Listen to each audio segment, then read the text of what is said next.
In the remote mountains of Northern California lies a case so disturbing that investigators still refuse to discuss certain evidence found at the scene. What began as a routine missing persons report became one of the most brutal and inexplicable murder cases in American history, leaving behind questions that challenge everything authorities thought they knew about violent crime. Before diving deeper, don't forget to subscribe for weekly mysterious content. It was April 12, 1981, in the small resort town of Keddie, California, nestled deep within the Sierra Nevada mountains. The town barely registered on most maps, home to fewer than 70 residents who lived primarily in aging vacation cabins scattered throughout the dense pine forest. Cabin 28 sat at the end of a dirt road, isolated from the nearest neighbor by nearly a quarter-mile of thick woodland. Sheila Sharp, a 14-year-old girl with auburn hair, returned from a sleepover that Sunday morning to find her family's front door standing wide open. The spring air carried an unusual metallic scent that seemed to cling to the wooden walls of the structure.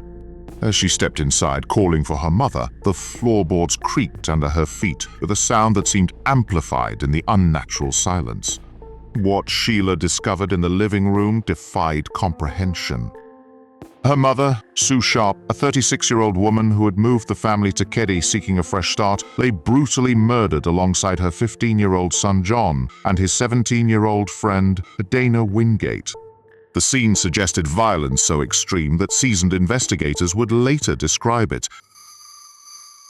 The three victims had been bound with electrical cord and medical tape in a manner that suggested the perpetrator possessed knowledge of restraint techniques.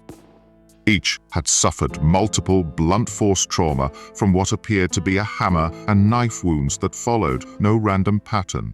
The positioning of the bodies indicated they had been moved after death, arranged in a specific configuration that served no apparent practical purpose. Deputy Sheriff Thomas Cockertan arrived at the scene within minutes of Sheila's frantic call to emergency services. His initial report noted several anomalies that would plague the investigation for decades. The front door showed no signs of forced entry, yet the victims appeared to have been surprised in their sleep. More disturbing was the discovery that 12-year-old Tina Sharp, Sue's youngest daughter, was missing entirely from the cabin. The crime scene revealed evidence of a struggle that extended throughout multiple rooms, yet neighbors reported hearing nothing unusual during the night. The nearest cabin sat within earshot, occupied by a retired couple who claimed they had slept peacefully until morning. This impossibility would become the first of many contradictions that characterized the case. Investigators found footprints in the soft earth outside the cabin that belonged to at least 3 different individuals, non-matching any family member or known associate. The prints suggested the perpetrators had spent considerable time circling the structure before entering, behavior inconsistent with a spontaneous crime of passion. More puzzling was the discovery of cigarette butts from 2 different brands, indicating the killers had waited outside for an extended period.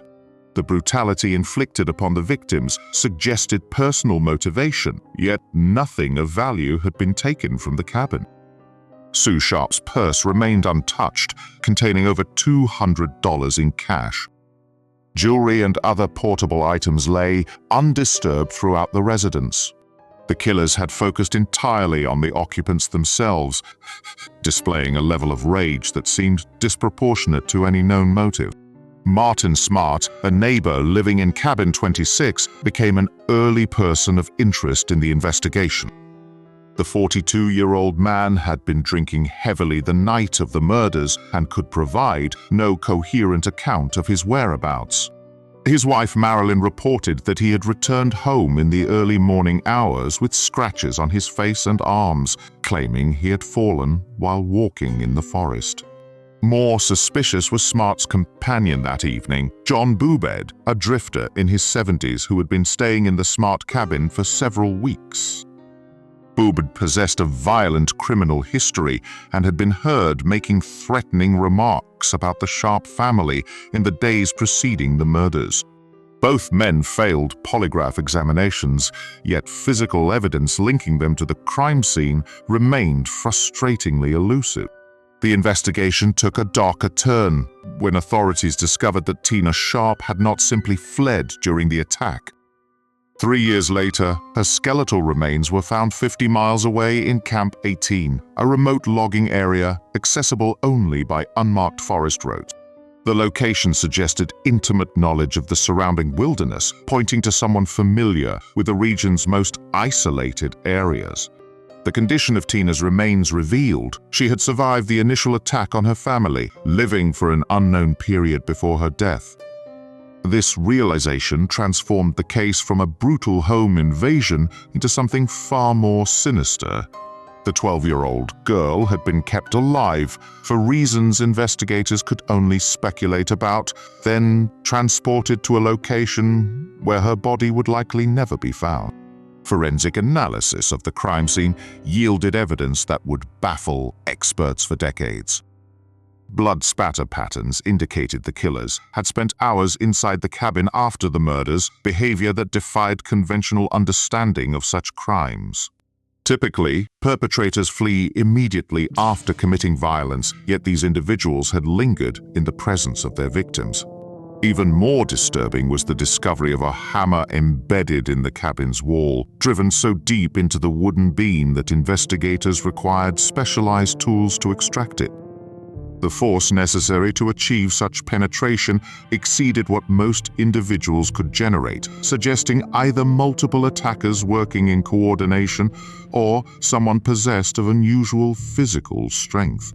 The knife wounds inflicted on the victims followed patterns that forensic pathologists struggled to explain. Rather than the random slashing typical of frenzied attacks, the cuts appeared deliberate and methodical. Some wounds were inflicted post-mortem, serving no practical purpose in causing death, but suggesting a ritualistic element to the violence. Anonymous tips began flooding the sheriff's department within days of the murders becoming public knowledge. Multiple callers reported seeing suspicious vehicles in the area during the night in question, yet no two descriptions matched. Some witnesses described a dark sedan, others a pickup truck, and several mentioned a van with out-of-state license plates. The conflicting accounts suggested either multiple vehicles or deliberate misinformation being spread throughout the community. More unsettling were reports from residents claiming they had experienced unusual nightmares in the weeks following the murders. Several individuals described identical dreams featuring a tall figure watching their homes from the forest, always remaining just beyond the range of clear vision. These accounts would normally be dismissed as trauma responses, yet the consistency of details across multiple witnesses warranted documentation. The investigation revealed that Sue Sharp had been receiving threatening phone calls in the weeks before her death.